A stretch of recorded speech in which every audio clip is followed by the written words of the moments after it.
Guatevisión presenta.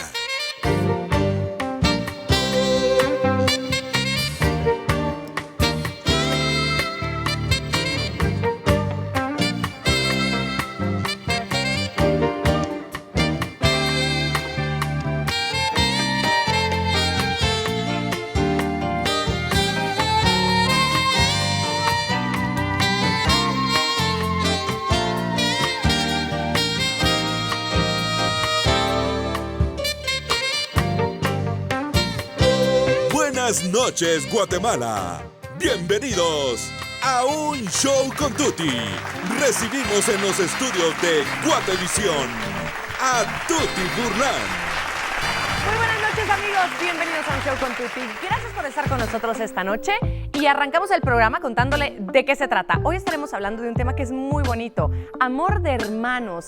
¿Cómo hacen los hermanos? Ve que hay unos que se llevan extremadamente bien, que son cómplices, que son amigos, que pelean de vez en cuando, y estaremos hablando con algunos de ellos para que nos cuenten sus historias y el amor tan grande que se tienen entre hermanos. Ahora, nuestro invitado de la noche, y aprovechando que este año se cumplen 50 años de que recibió el Premio Nobel de Literatura nuestro Miguel Ángel Asturias, nos acompañará su hijo, Miguel Ángel Asturias Amado. Por favor, no se pierda este programa. Y como siempre le damos la bienvenida y una reflexión. No se me olvidaba, no lo crea. ¿Usted se ha puesto a pensar cuántas veces en la vida hacemos cosas y no nos salen como nosotros esperamos? Creemos que la vida nos está diciendo no. Sin embargo, ¿por qué no nos ponemos a pensar de otra manera? Nos está diciendo no ahorita. Posiblemente vendrá de otra manera. Posiblemente tendremos que trabajar un poquito más, tendremos que prepararnos de una manera diferente, tendremos que probar y aprender en otros caminos antes de llegar a eso que va a llegar tarde o temprano en nuestras vidas. Hay una frase de Benjamin Franklin que dice: quien tiene paciencia obtendrá lo que desea. Se la dejo para que la aplique. Amigas y amigos, este es Un Show con Tuti y arrancamos ahora. Bienvenidos.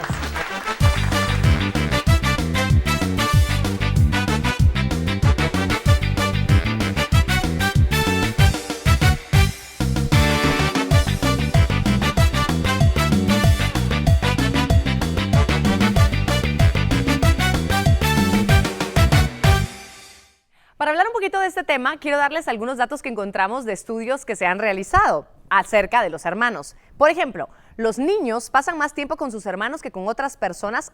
Por ejemplo, a los 11 años se sabe que un niño pasa alrededor del 33% de su tiempo libre con su hermano, con sus hermanos. Los hermanos se pelean, eso lo sabemos. Las investigaciones coinciden en que los hermanos, principalmente entre 3 y 7 años, se pelean más, hasta 3.5 veces en una hora. Sí, pasa.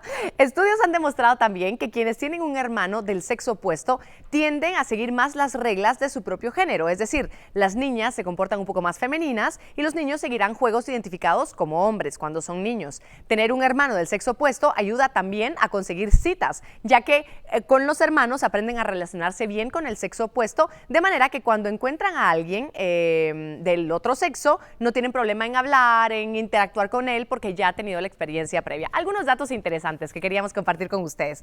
Para hablar del tema de los hermanos, del amor de hermanos, me da mucho gusto recibir a Claudia Morales, que nos acompaña esta noche. ¿Cómo estás, Claudia? Contenta, Tuti, de estar acá con usted. Gracias por acompañarnos. ¿Los hermanos siempre se paran queriendo al final de la vida o no siempre? Bueno, recordemos que lo que tú decías, ¿verdad? Es completamente normal que existan problemas o conflictos entre hermanos. Y gran parte de esos conflictos se debe a que existe rivalidad. Okay. Y esa rivalidad en ciertos casos es positiva y en otros casos es destructiva, ¿verdad? Porque son conflictos que no se logran resolver y van a lo largo de la vida y afectan el vínculo entre hermanos. Se nos ha dicho siempre, son hermanos, quiéranse, ¿no? Son con quien van a estar toda la vida, es alguien con quien van a contar. De alguna manera como que se impusiera el amor hacia el hermano, como que tuviera que nacer espontáneamente porque es tu hermano y ya está. ¿Cómo funciona realmente el vínculo entre hermanos? Bueno, ese vínculo, como tú dices, no es que nace, ¿verdad? Un ejemplo claro y clave que tenemos es cuando nace el segundo hermanito. Y vemos al primer hijo que no le agrada al bebé, no le agrada al bebé. Entonces, gran parte de esa rivalidad a esa etapa se debe a la tensión de los padres. Con el primer hijo lo tienen que compartirla. Exacto. Y a lo largo de la vida las rivalidades van cambiando según las etapas. También depende mucho de las edades, cuánto tiempo se lleven entre hermanos, Okay. ¿verdad? Pero sí, es muy común, tomémoslo como algo natural de la vida. Sin embargo, si hay algo que ya, una pelea que no se logra resolver, es importante buscar ayuda. Ahora te pregunto, ¿qué determina que dos hermanos, digamos que un hermano mayor o hermana mayor tiene su hermanito o hermanita y es sumamente amorosa, maternal, lo adora, al contrario de rechazarlo, y hay otros que es todo lo contrario? Mi abuelito, que en paz descanse, recuerdo que nos contaba la historia de que su hermana mayor lo agarró un día, lo cargó y lo llevó al bote de basura de afuera y lo dejó. Su mamá, gracias a Dios, lo encontró. Ay, no. Pero era así como, aquí no sirve, esta cosa no sirve aquí, ¿no? Y nos reímos con la anécdota. Pero ¿a qué se debe esa diferencia? ¿Somos los papás los que determinamos eso? ¿Es el carácter del hijo mayor, digamos?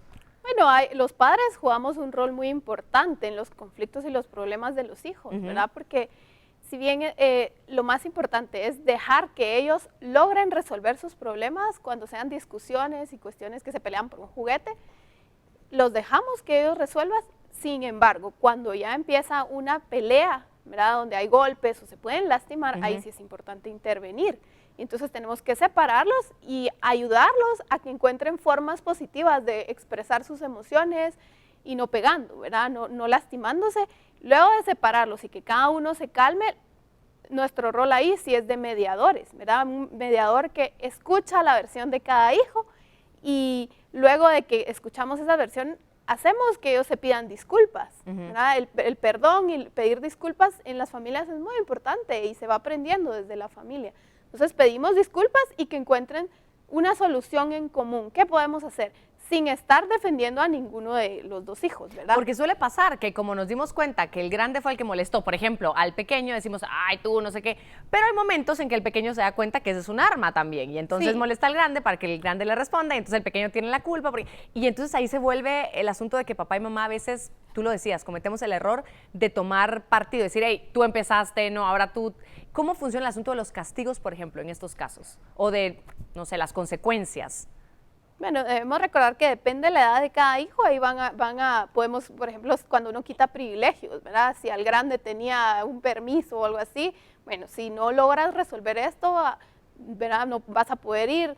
Los castigos no van a ser aplicados igualmente, no se puede, porque cada hijo es distinto, entonces cada hijo tiene distintas necesidades. ¿Qué pasa cuando ya se va creciendo, ya no son niños, ya no son adolescentes, ya son jóvenes adultos y todavía existe rivalidad entre hermanos? ¿Cómo se debería manejar esto? Bueno, lo ideal es que conforme pasa el tiempo y ya llegamos a una adultez, esa rivalidad se vaya disminuyendo, esa competencia, ¿verdad? Porque en cierta parte la competencia y esa rivalidad puede ser sana, ¿verdad? Puede hacer que uno aprenda del otro, o dime tú qué haces para que te salga esto, ¿verdad? Entonces aprenden el uno del otro. Sin embargo, si es una rivalidad en la que ya el hermano le tiene resentimiento al otro hermano porque le hizo daño, le ha causado daño, entonces ahí sí es importante buscar ayuda. Interesante porque yo he conocido casos de personas que ya muy adultos mayores, incluso aún siguen como con una rivalidad muy fuerte que les hace daño. Puede ser que uno sea el que todavía tenga la rivalidad, el otro ni le importa, pero a uno de los dos le está afectando. Yo quiero presentarte, Claudia, y quiero presentarles a ustedes, amigos, a mi panel de discusión. Dos parejas de hermanos que hoy nos acompañan y me da mucho gusto tenerlos aquí hoy porque es también una faceta a lo mejor que no conocíamos de ellos. Primero presento a Lorraine y a Arbel Quinto. Bienvenidos, chicos. ¿Cómo están? Por si no sabían, ahora ya lo saben, el apellido los delataba, pero a veces no los asociamos, ¿cierto? Bienvenidos. Muchísimas gracias, Tuti. Algunos dicen que nos parecemos, yo digo que no nos parecemos. No, creemos que no nos parecemos. Yo creo, o sea, si yo los hubiera conocido, aparte de los dos, no los hubiera asociado. Ya viendo, son hermanos, digo, tal vez tienen un aire por ahí, pero no. Ya se busca algún... Ya se busca un parecido, ¿no? Sí. ¿Cómo es o cómo ha sido su relación de hermanos, Lorraine? Yo creo que nuestra relación de hermanos ha sido como una relación amor-odio siempre. Nos llevamos muy poquito tiempo, entonces realmente no sé, al final nunca he logrado descifrar si es porque somos muy parecidos o porque somos muy diferentes. Pero hay algo que sí nos pasa, es que los dos somos de carácter muy fuerte, los dos somos dos personas muy decididas y gracias a Dios considero que los dos somos como muy exitosos en el ámbito en el que estamos y muy felices. Entonces de repente creo que puede haber como una pequeña ahí competencia entre que quién destaca más que quién, pero hay algo que creo yo que tenemos como una fortaleza de hermanos, y es que ante las crisis, ante los problemas, unimos fuerzas y realmente creo que logramos resolver. ¿Les ha pasado, Arbel, que, por ejemplo, entre ustedes se pueden pelear, pero Dios guarde, alguien viene y toca a tu hermana? O Dios, ¿les ha pasado a ustedes? O sea que, claro, yo soy el único que puedo pelearme con mi hermana, nadie más la toca. O al revés, o Lorraine, tú defendiendo a tu hermanito o algo por el estilo. A mí me pasa que yo, por ejemplo, tal vez puedo criticar a mi hermano, pero si alguien más lo critica, sí saco garras. O sea, sí, no me gusta que digan algo malo de él, claro, o que comenten de él, no me gusta, eso sí no me gusta.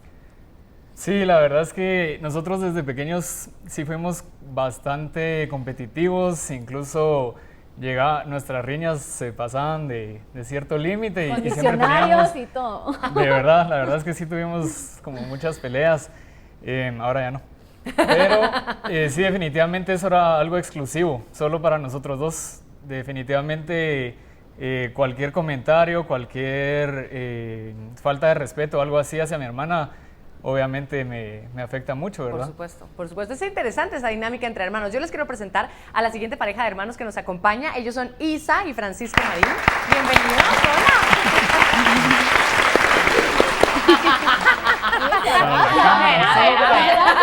Solo para la cámara. ¿Cómo ha sido su relación de hermanos? Bienvenidos. Gracias. No, pues yo creo que analizando un poco de este tema, creo que nuestra relación ha tenido pues diferentes etapas. Creo que cuando éramos mucho más jóvenes, tal vez en esa etapa de la adolescencia, teníamos más conflictos y nos peleamos pues un poco más, pero creo que conforme hemos ido creciendo, nos llevamos mucho mejor. La verdad es que estamos en una muy buena etapa. Siempre ha existido mucho ese apoyo entre nosotros, ese cuidado entre hermanos, y pues también compartimos mucho, ¿verdad? Que nos hace tener cierta competencia, pero sana, como hablábamos, en este caso la música. La música, exacto. Ajá. Pero ha sido una muy buena relación, la verdad. Sí, ¿cómo? Bueno, a ti Isa te lleva 4 años, no tenía que decirlo, pero perdón, lo tuve que decir.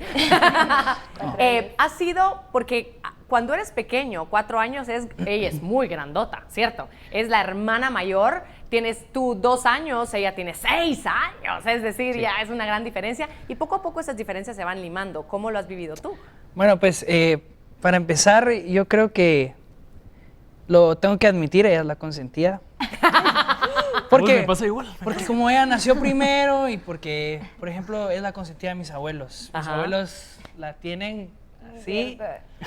Y de hecho hay algo que me da mucha risa. Ella nació en un hospital muy bueno en Guatemala y yo no nací en un hospital, pues, bueno, pero no del nivel en el que ella nació.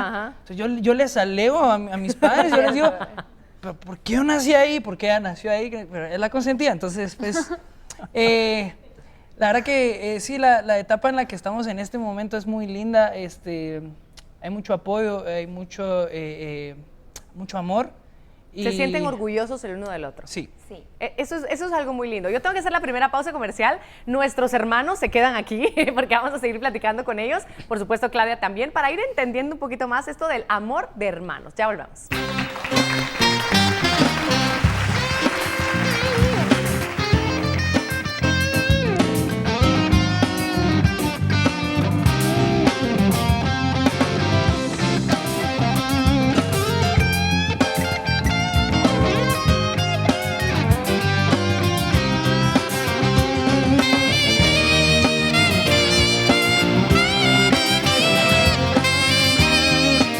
Volver. ¿Aceptas que sos la consentida entonces? Pero siempre, o sea, ha sido de una manera sana, ¿verdad? No ha sido como yo quiero que tú veas que yo soy la consentida. Yo soy la consentida de mi papá. O sea, mi papá, aunque yo no tenga la razón de todo el mundo, me va a defender.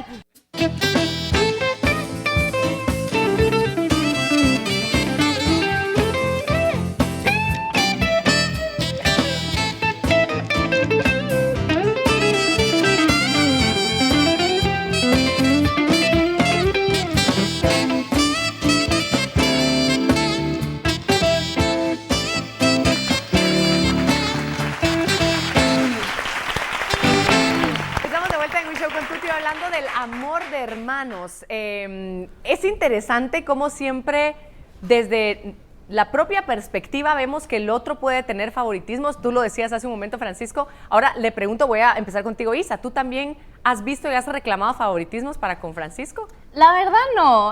¿Aceptas que sos la consentida entonces? No. Pero siempre, o sea, ha sido de una manera sana, ¿verdad? No ha sido como yo quiero que tú veas que yo soy la consentida, sino ha sido como muy bonito lo que hemos compartido y nunca ha sido mi intención como hacerlo sentir mal. No, pero me refiero a que desde tus zapatos también reclamaste como, ay, ¿por qué a él sí y a mí no? O sea, tú también... No, la verdad no. Tú no. Ah, qué interesante. Okay, hubo una etapa en la que concursábamos mucho, ¿verdad? Entonces, en concursos de canto. Entonces era como, ¿quién va a ganar? Y la verdad es que esa etapa, él me ganaba a mí. Bueno, decía, lo lindo de que nos llevamos 4 años también, y Arbel es testigo, yo estaba en la rama de niños y en la rama de adolescentes. Entonces, probablemente, y gracias a Dios, yo ganaba en el área de niños y en el área de adolescentes. Entonces, gracias a Dios, nunca nos topamos. Sí nos topamos un par de concursos y tengo que admitir y tengo que decir que le gané. Me ganaba, él es más chiquito y me ganaba. Pero ella recibió otras bendiciones también en donde ha tenido la oportunidad en muchos lugares de representar a Guatemala y todo eso. Entonces, yo pues...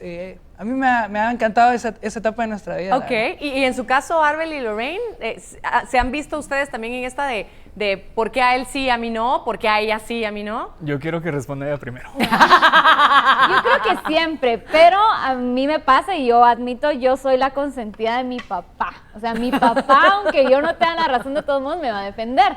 Y mi mamá sí es muy defensora de mi hermano. Entonces...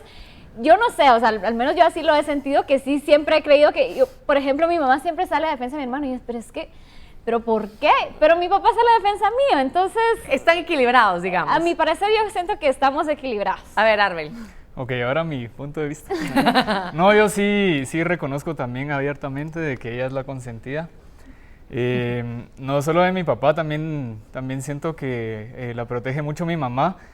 Quizás no a cierto grado de que sea como muy, que me afecte mucho a mí o que me discriminen a mí de alguna manera, pero sí siento que por ser mujer como que tiene su lugar privilegiado y entonces de alguna manera eso me afectó mucho en la infancia y en mi adolescencia, pero yo siento que ahorita la clave, ustedes sabrán, es la tolerancia y el respeto entre nosotros, porque somos familia y somos hermanos y tenemos que querernos mucho. Y además, como mencionaban ellos, yo creo que poco a poco, mientras vamos creciendo, se van como dejando atrás también aquellas peleas o aquellos pleitos de niños que podían haber, y estamos ya entrando en una etapa adulta, casi llegando a los 30, donde yo creo que también vale la pena decir que sí, vamos madurando, nuestra relación va madurando también, y vamos como escogiendo las batallas que realmente vale la pena pelearlas, o en las batallas donde vale la pena unirnos también como hermanos. Hay muchas cosas que yo admiro de él que yo sé que carezco, y digo yo, no, ¿sabes qué? Mejor habla tú, porque yo voy a soltar fuego aquí. Entonces, hay muchas veces donde digo yo, él tiene mucha madurez emocional, mucha tolerancia, mucha tranquilidad para llevar algunos temas. Y qué lindo eso de reconocer esas aptitudes entre ellos. Te pregunto, eso de si consentido o no consentido, ¿eso es natural que se sientan así? Porque, por ejemplo, con mis chicas me pasa constantemente. Una me dice, ¿por qué le diste 3 minutos más? No, o sea, casi que contabilizado todo. Y la otra, ¿por qué te quedaste 5? Están constantemente en esa, como llevar cuentas de qué te hizo, por qué no a mí, etcétera. Eso es natural. ¿Y cómo lo resolvemos los papás? A mí lo que me parece muy interesante es esa dinámica, ¿verdad? Porque vemos que acá los dos son únicamente 2 hermanos y tú dices que solo tienes 2 hijas, ¿verdad? Ajá. Es una dinámica distinta a cuando uno son 4 hermanos, 3 hermanos, ¿verdad? Sí. Aquí se marca la diferencia entre el mayor y el segundo, el más pequeño. Entonces, es distinta la dinámica, porque yo, por ejemplo, tengo 4 hermanos, somos 4, y yo estoy en medio, pero nunca me he sentido así, de que quién es el consentido, ¿verdad? Sí hay de los papás, ¿verdad? Uno como que va viendo en la dinámica. Como que hay una afinidad mayor, hay una afinidad mayor sí, de algunos para hablar más con la mamá o con el papá, pero lo más lindo de estas relaciones, digamos, yo tengo estos 3 hermanos y puedo escoger, veo los roles que juegan en mi vida. Digamos, a mi hermano pequeño, él siempre me ayuda con cosas del carro, por ejemplo. Mi hermana mayor, ella es tan linda, siempre que yo quiero ir a algún lugar y no conozco, ella me ubica. Y el pequeño, con él es para bromear y para jugar, y ¿verdad? Entonces yo me actualizo de lo más moderno, ¿verdad? Porque es más pequeño.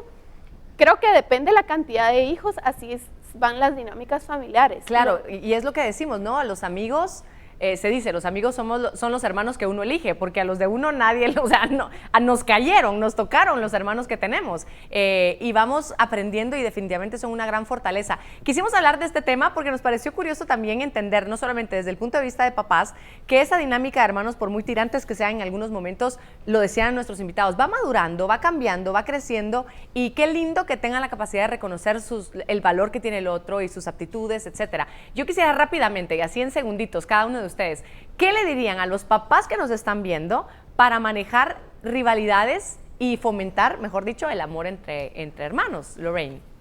Yo creo que la comunicación es muy importante. A nosotros nos tocó crecer prácticamente durante las tardes solos. Nosotros nos quedábamos solitos mientras mis papás trabajaban, y la comunicación de los papás con los hijos creo que vale la pena reforzarla muchísimo desde pequeños, que los conflictos los podemos manejar nosotros, que no vale la pena pelear, que aprendamos a convivir un poquito más como hermanos. Creo que eso es importante. Bonito, gracias, Arben. Sí, a mí me gustaría apoyar lo que dice ella. Pienso que el diálogo de toda la familia, no solo quizás de padres a hijos, sino que hacer grupos de charlas ahí, de discusiones, ¿verdad? Claro.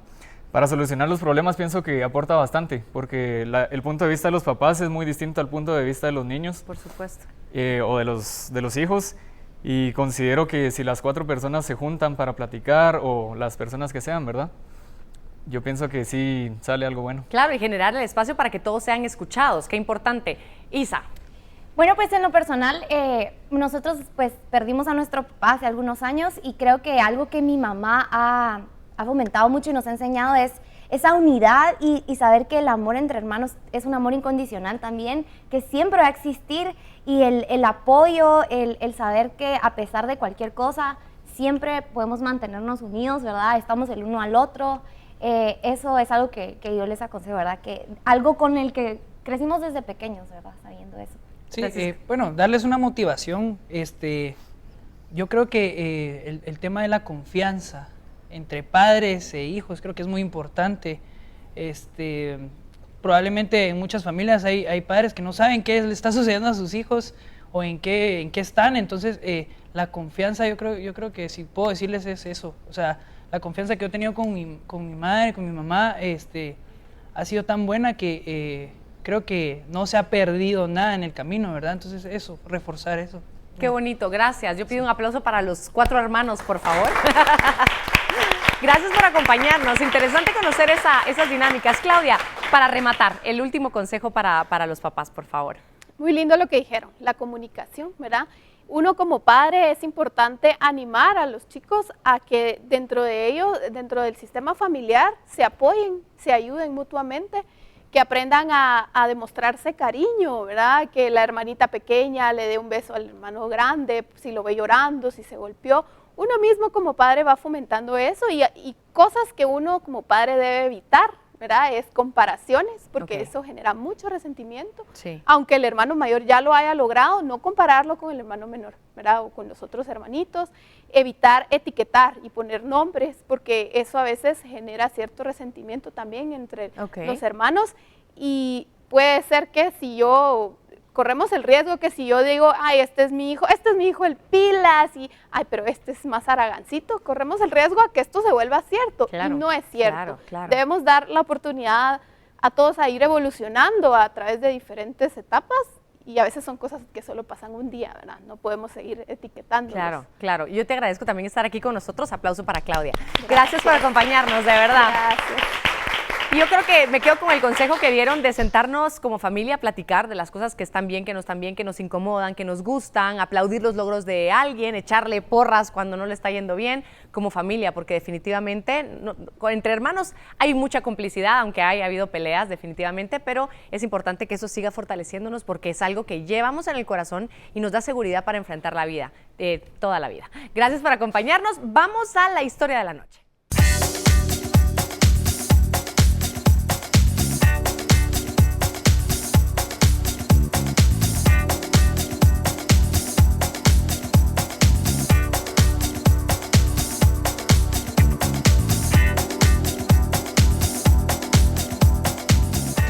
aquí en Convergencia he tenido la oportunidad de conocer a otros científicos guatemaltecos, tanto en el extranjero como aquí en el país, y no financia proyectos de investigación propiamente, sino es un foro para que nosotros podamos construir nuevos puentes de colaboración entre extranjeros, estudiantes científicos guatemaltecos en el extranjero. Estoy ayudando en la Universidad del Valle de Guatemala, donde hay un equipo de estudiantes de penúltimo y último año trabajando en el diseño, construcción y pruebas del primer satélite guatemalteco.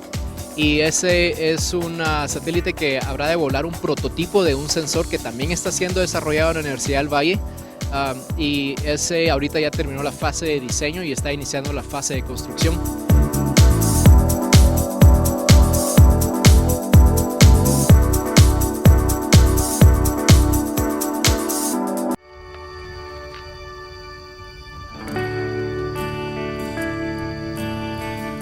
Hace 4 años tuve un accidente y pues lamentablemente tuve que esperar una cierta cantidad de tiempo para ver si iba a perder la pierna. Gracias a Dios pude rescatarla. Después vino el tiempo de recuperarme y pensar en que no iba a volver a caminar. Empecé una terapia y gracias a Dios pude recuperarme y volver a regresar después de 4 años a hacer lo que a mí siempre me ha gustado, que en este caso es el deporte.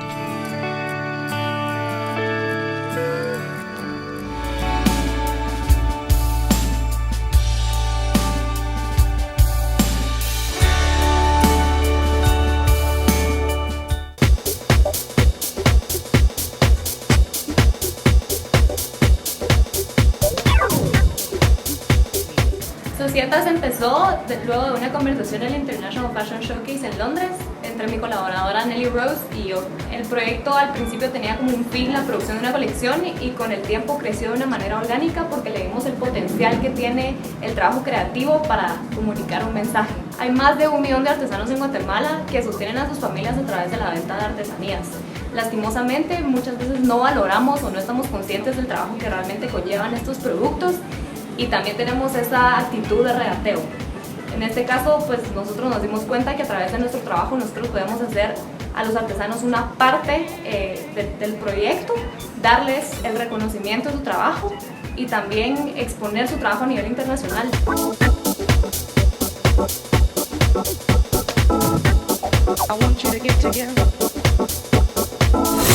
Y ahora sí nos vamos a la pausa comercial. Gracias por estar con nosotros. Volvemos después de la pausa.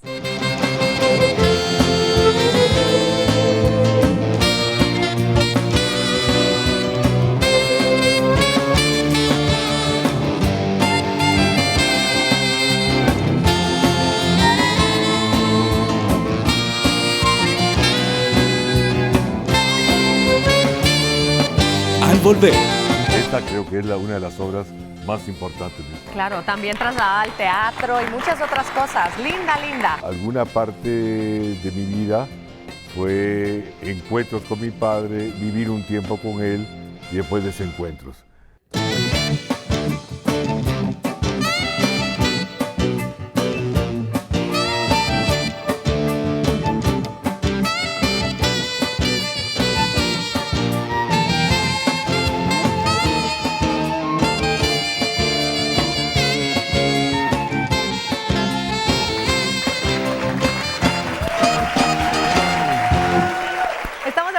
Con Tuti. Gracias amigos por su sintonía. Yo se los dije desde el inicio del programa, estamos celebrando todo el año el hecho de que hace 50 años un guatemalteco recibió el Premio Nobel de Literatura. Usted sabe de quién estoy hablando, Miguel Ángel Asturias. Y para mí es un gusto, es un honor tener hoy aquí a su hijo, Miguel Ángel Asturias Amado. Bienvenido, ¿cómo está? Muchas gracias, ¿cómo estás? Gracias a Dios, muy bien. ¿Usted qué tal? Bien, muy contento de estar en el programa, contento de estar en Guatevisión.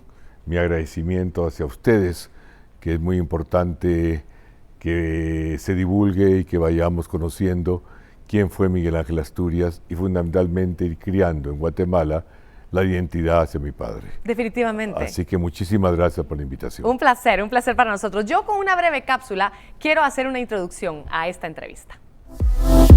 Fue en 1967 que Guatemala brilló en el mundo de las letras al ser condecorado con el Premio Nobel de Literatura al escritor, periodista, diplomático, poeta y dramaturgo guatemalteco Miguel Ángel Asturias Rosales. Este reconocimiento lo convirtió en el tercer americano no estadounidense en recibir dicho honor. Asimismo, es uno de los máximos exponentes de la literatura de la región, siendo precursor del también llamado boom latinoamericano. Sus trabajos han sido traducidos a diferentes idiomas y siguen siendo un referente de la literatura universal.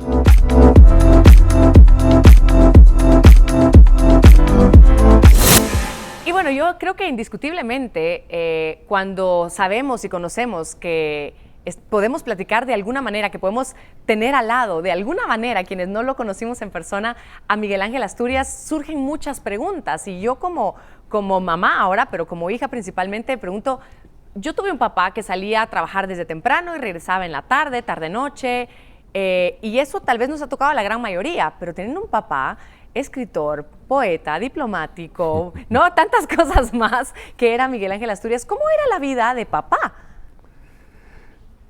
Bueno, evidentemente era una vida normal de alguna forma desde el punto de vista de que convivíamos, teníamos la relación padre-hijo, que poco a poco de entrada era muy linda, estábamos todos juntos, pero que poco a poco en el transcurrir de la vida y en el transcurrir de las actividades de mi padre, comenzamos a tener encuentros y despedidas. Entonces, alguna parte de mi vida fue encuentros con mi padre, vivir un tiempo con él y después desencuentros. Fundamentalmente porque, como tú dices, fue una persona de entrada, un padre normal, común, muy afectivo, muy cariñoso, y después poco a poco y fundamentalmente después de su exilio, que fue a partir del año 54, sí, cuando cae el gobierno de Jacobo Arbenz, comenzamos a tener esa relación mucho más idas y venidas. Más a la distancia. Más a la distancia. Sí. Y en la medida que mi padre fue tomando mayor reconocimiento mundial por su obra, por su vida, de alguna forma también comenzamos, porque yo me quedé en Buenos Aires. Ajá. Yo salí al exilio con él en el 54 a Buenos Aires, en la cual convivimos hasta el año 62, en la casa, en la cual era una relación de padre a hijo normal. Yo soy hijo con Rodrigo de su primer matrimonio, los dos únicos hijos que él tuvo, Rodrigo Asturias Amado y yo, con Clemencia Amado, una guatemalteca muy hermosa, muy guatemalteca, y que la casa de mi padre, evidentemente, en Guatemala, era una casa muy alegre, muy llena de poetas, escritores, me imagino, bohemia total, y ahí nacimos, tanto Rodrigo como yo. Entre arte. Entre arte, exactamente. Sí. Y eso fue hasta el año 48, en la cual mi padre se separa de mi madre y comienza un poco su vida diplomática con los gobiernos de Arévalo y de Arbenz. Él fue primero como agregado cultural a la Embajada de Guatemala en Buenos Aires, en Argentina, y en ese transcurso, en ese periodo, conoce a la que y nace un lazos afectivos y amorosos de quien fue su segunda esposa, que es argentina, Blanca Morey Araujo, que fue argentina.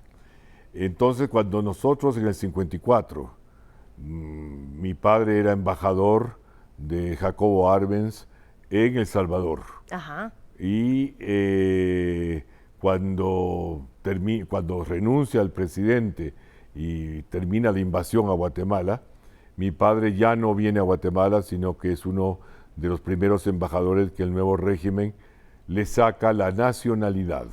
O sea, mi padre se queda en ese momento, en el 54, sin ser guatemalteco. ¿Cómo lo tomó? ¿Se los compartió? ¿Lo platicaron? Muy triste. Fue una época muy triste porque lo que mi padre amaba a Guatemala, la llevaba en su cuerpo.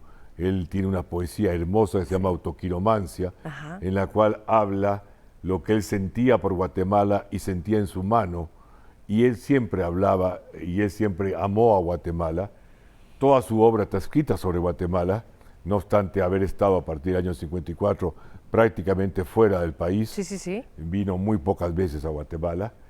Y a la vez una gran tristeza porque también él fue comprometido con la primavera guatemalteca.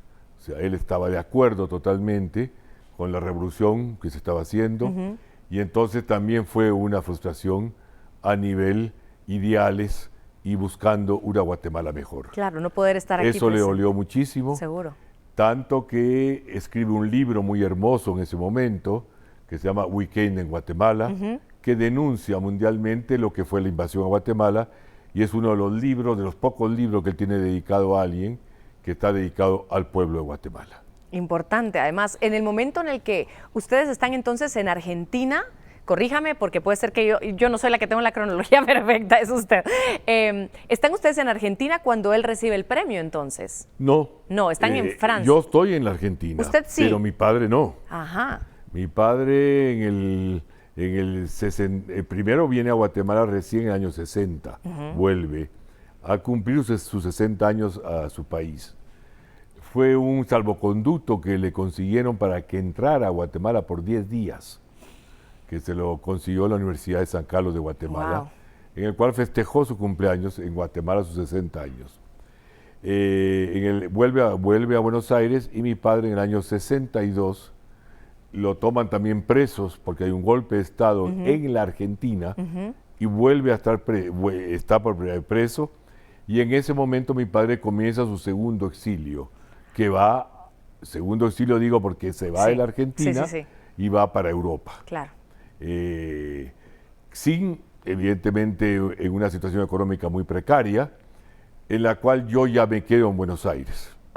Entonces mi padre, del año 62 en adelante, comienza a dar conferencias, divide conferencias literarias, por supuesto, por toda Europa, y lo que es la vida, y en un momento determinado de la vida de mi padre, en el año 66, le dan el primer premio importantísimo, que fue el premio Lenin de la Paz. En ese momento hay elecciones en Guatemala, gana el presidente Montenegro, que era un civil, que era muy amigo de mi papá, y lo nombra embajador de Guatemala en Francia. Claro. Eso fue en el año 66. Y justamente en el año 67, al año siguiente, le dan el premio Nobel de Literatura. O sea, si vemos como guatemalteco y como personalidad universal, tenemos en una persona los dos premios más importantes que daban las dos partes, los dos... como organismos. Las dos pensamientos que en ese momento tenían la Guerra Fría, el pensamiento socialista y el pensamiento capitalista. No es casual, y pensemos que en ese momento era la única persona que tanto el mundo socialista consideró como alto representante de las letras y de la paz y compromisos a Miguel Ángel Asturias, como también al año siguiente el mundo capitalista reconoce también en él su literatura y también su compromiso social y político. Nosotros quisimos, Miguel Ángel, hacer un recorrido, digamos, a través de los libros de su papá, para conocer a otros momentos, otras anécdotas, básicamente son otros momentos de su vida y de su historia, y queremos pedirle su ayuda para que lo hagamos. ¿Nos ayuda? Todo gusto, muy bien, por lo hacemos un placer. Gracias.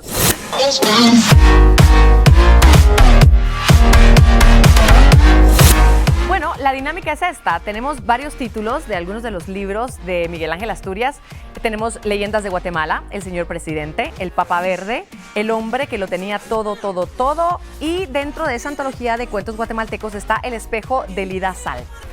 No vamos a decir en qué año fue publicado, porque aquí tenemos algunos elementos de esta historia de Miguel Ángel Asturias y vamos a poner a prueba. Espero ganar el concurso. Espero que venga el premio primero, ¿no? Sí. No, vamos a aprender al lado suyo, porque, por ejemplo, este dice el primer libro publicado por Miguel Ángel Asturias. ¿Cuál es de estos el primer libro publicado de Miguel Ángel Asturias? Leyendas de Guatemala, que se publicó en España. 1930, tengo por aquí. Aquí está, muy bien. El segundo es novela más aclamada de Miguel Ángel Asturias. Bueno, es el señor presidente que está actualmente traducido a más de 50 idiomas. Ajá. Y hoy me encontré en la Feria del Libro de Guatemala, sí, que también está en braille. Ah, ¿de verdad? Me impactó muchísimo. ¡Qué bonito! Eso. Así que tenemos idiomas como he recibido últimamente en árabe, en ruso, por supuesto, en chino, o sea, en mandarín, tengo de todos los idiomas. De todo. Esta creo que es una de las obras más importantes de mi país. Claro, también trasladada al teatro y muchas otras cosas. Linda, linda. Y que nos pinta algo que seguimos viviendo, además. Exactamente. Es impresionante. En el mundo entero. En el mundo entero, sí, no solamente en Guatemala. No solamente Guatemala. Sí, sí. Latinoamérica está viviendo. La parte de lo que es una tiranía, la rotura del tejido social en las sociedades, creo que es una de las partes que mi padre fue siempre un gran precursor y un gran idealista de la libertad. Sí, sí, seguimos para que nos dé tiempo. Esta que está por aquí dice, regresa a sus primeros escritos surrealistas. Tenemos el hombre que lo tenía todo. Así es, este fue en 1960. A ver, ¿qué dice aquí adelante? Dice Miguel Ángel Asturias, regresa a escribir cuentos. ¿Por qué regresa a escribir cuentos? ¿Por qué lo habría dejado de hacer? Bueno, él es fundamentalmente novelista, pero siempre estuvo relacionado con la parte de los cuentos. Sí. Los cuentos primeros que escribieron eran cartas que mi padre me escribía a mí de chico, los cuentos del Cuito, en las cuales eran cartas. Él estaba en Guatemala y nosotros estábamos en México. Ajá. Y entonces nos escribía y ahí es que hemos comenzado con los cuentos para chicos. Dentro de esos cuentos después comenzaron los cuentos que eran más que todo leyendas, pero después comenzaron los cuentos cuando nace la otra generación, que es cuando nace la generación de mi sobrino Sandino, claro. en la cual también comienza a contarle cuentos y ahí nacen un poco estos últimos cuentos de él. Qué privilegio tener a alguien que se saque cuentos nuevos, ¿no? Qué lindo. Bueno, va por allá entonces. Y este último, yo me vengo por acá. Este último que dice, lanzado durante el golpe de Estado ocurrido en Guatemala. Bueno, acá el libro es El Papa Verde, que es el segundo libro de la trilogía bananera que mi padre escribe, en la cual denuncia cómo la United Fruit Company se fue apoderando de toda Guatemala. Su primer libro sobre la trilogía bananera es Viento Fuerte, después sigue El Papa Verde, y termina con Los Ojos Enterrados. Este fue en el 67, que fue el año en que recibió el premio, ¿cierto? El premio Nobel. Sí, pero pienso que esto fue escrito antes. Antes. Sí. Ok. Esta debe ser una edición del 67. Puede ser, pero puede no ser. Debe ser la primera. Ok, bueno, pues aprendimos un poquito más de Miguel Ángel Asturias, un poquito más de su literatura. Nos tenemos que ir a una pausa comercial, pero seguimos después del corte. Por favor, siga con nosotros.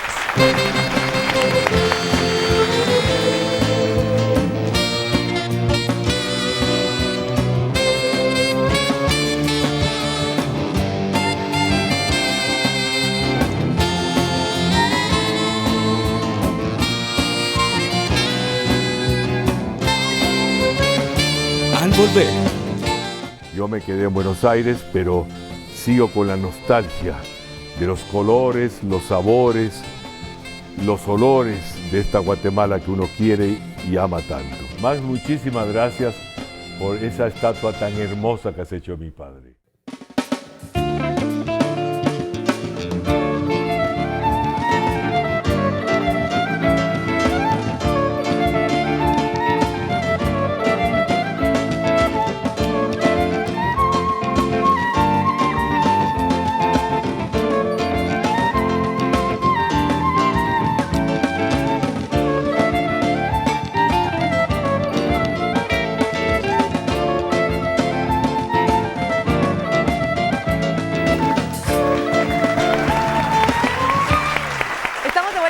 con Tuti, gracias por su sintonía. Hoy disfrutando de la compañía de Miguel Ángel Asturias Amado, hijo de nuestro gran Miguel Ángel Asturias, recordando que estamos en un año en donde se ha celebrado a lo largo del mismo con distintas actividades y se seguirá celebrando los 50 años de que recibió el Premio Nobel de Literatura. Hace un momento también recordábamos que hace 51 se recibió el Premio de la Paz, el Premio Lenin de la Paz. Importantísimo.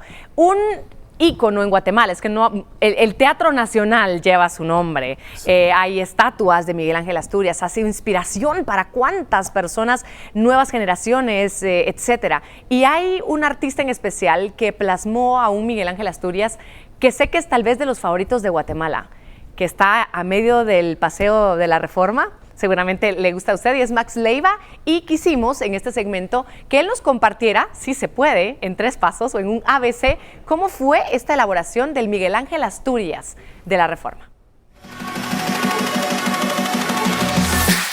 Hola amigos, mi nombre es Max Leiva, yo soy el autor soy escultor y autor del monumento de Miguel Ángel Asturias que se encuentra en la Avenida de la Reforma. Y hoy me gustaría contarles en 3 pasos cómo se hizo este monumento.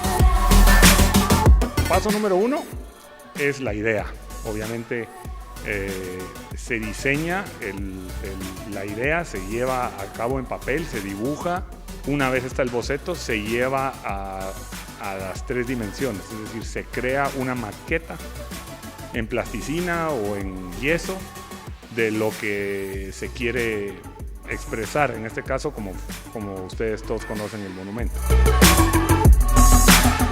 El segundo paso consiste en agrandar la escultura a la escala real, en este caso la escala como la que ustedes pueden ver en la Avenida de la Reforma. Y después de esto se hace un molde y se funde la escultura en bronce, es decir, se hace un proceso de fundición que se llama proceso a la cera perdida, porque el monumento fue hecho en barro y después queda en bronce. Y el tercer paso consiste en instalar la obra, ¿verdad? Una vez está terminada, se lleva al sitio donde se va a colocar, se transporta y se instala. Espero hayan tenido una idea de cómo se realizó la estatua. Yo sé que en 3 pasos es un poco difícil, pero bueno, quiero mandarle un saludo a Tuti y a Miguel Ángel desde mi estudio, desde mi taller. Chao, muchas gracias. Bueno, gracias Max. Gracias Max, de verdad. Nuestra admiración, gracias por sumarte y por compartirnos un poquitito de esta elaboración. Es linda esta estatua. Max, muchísimas gracias por esa estatua tan hermosa que has hecho mi padre. Muchas gracias.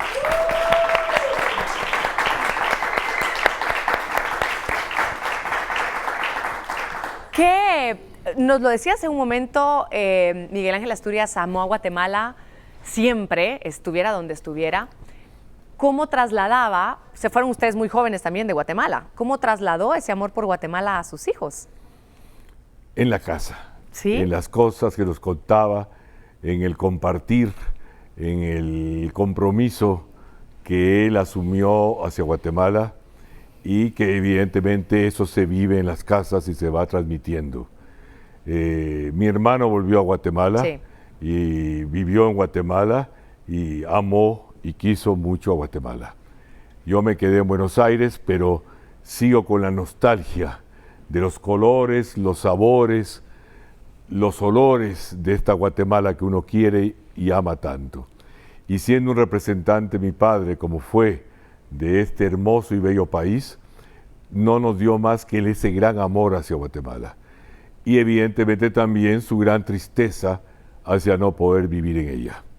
Por eso que nosotros como hijos tenemos la obligación de que este legado, de alguna forma, de mi padre, pase y sea querido en su patria, en Guatemala. Le pregunto porque me llama la atención, para quienes no tuvimos la posibilidad de conocerlo, de hablarlo, de escucharlo, ¿hablaba como usted? ¿Con voz así profunda, ronca? ¿Era como algo así? Sí, sí. ¿Sí? Y recordémonos que él también fue periodista. Sí, es cierto, es cierto. Toda su vida, él crió en Guatemala el diario El Aire, y siempre toda su voz, evidentemente, A medida que los años van avanzando, va cambiando la voz, pero siempre tuvo una voz muy hermosa y sus poemas los declamaba muy bien. Me imagino, Así me que- imagino.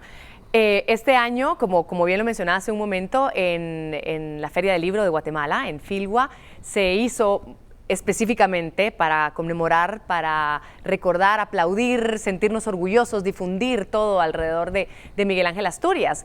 ¿Qué otros eventos, qué otras actividades ocurrirán durante el año para que podamos sumarnos?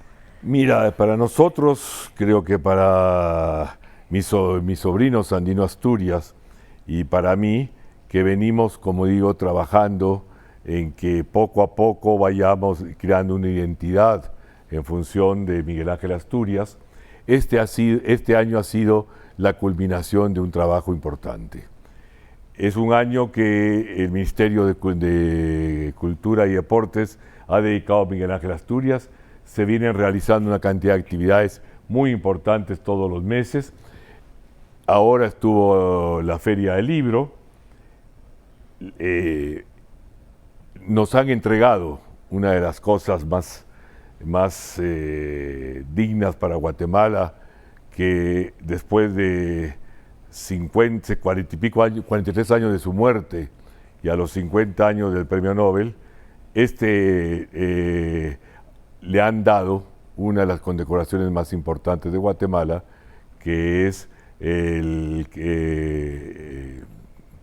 Quetzal, ¿cómo se llama? La Orden del Quetzal. La Orden del Quetzal, Claro que en sí. grado de máximo que lo dan. Ay, qué bien. Eso creo que es uno de los homenajes más importantes que si en vida nunca se la dieron en Guatemala y han pasado tantos años, creo que es un reconocimiento de una orden que no es de un gobierno, sino que es una orden fundamentalmente de Estado y que la da el pueblo de Guatemala. Exacto. Así que esa es otra de las grandes cosas que están pasando en estos días. Qué genial, felicidades. Y va a haber una exposición muy importante binacional entre Guatemala y Francia, en la cual se van a exhibir manuscritos de mi padre, que están en la Biblioteca de Francia.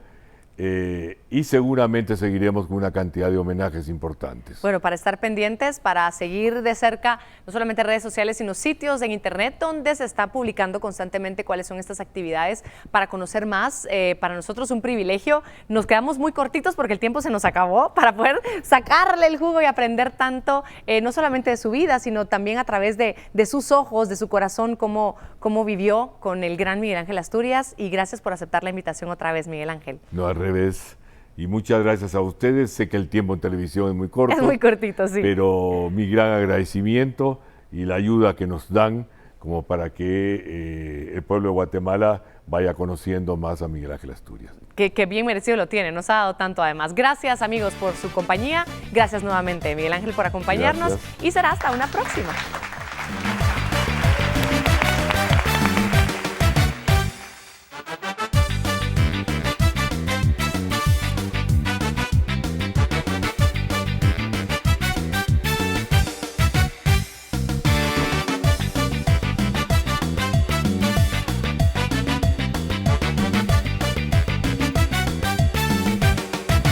Guatevisión presentó